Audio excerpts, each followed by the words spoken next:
की वीडियो में हम वो बातें बताएंगे जिनको अपनाने के बाद आप किसी भी इंसान के दिल में अपनी जगह बना सकते हैं। और सिर्फ इन चंद बातों का ख्याल रखें, ज़िंदगी बहुत आसान हो जाएगी। इससे पहले कि हम वीडियो स्टार्ट करें, अगर आप हमारे चैनल RH पॉइंट पर नए हैं तो हमारा चैनल ज़रूर सब्सक्राइब करें और बेल का आइकन दबाएं ताकि हमारे आने वाली हर वीडियो का नोटिफिकेशन आपको मिल सके।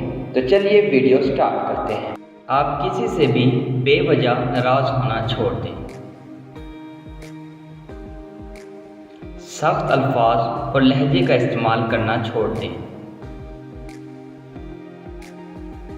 बदगुमानी करना छोड़ दें।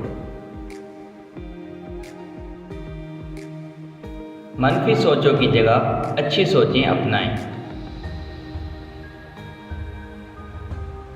बेसब्री करना छोड़ दें, सब्र करना सीखें। गुस्सा करना छोड़ दें।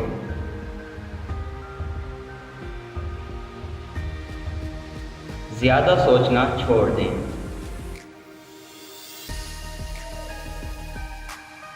अल्लाह की ज़ात पर मुकम्मल भरोसा रखें।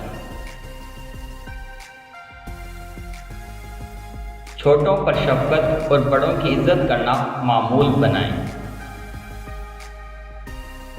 मीठे बोल बोलें मगर इतने भी ना बोलें कि वो खुशामद लगे।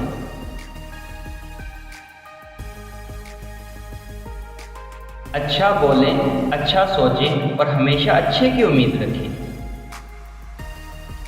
ज़िद और हठधर्मी को तर्क कर दें। हसद करना या किसी के लिए दिल में बुग़्ज़ रखना छोड़ दें।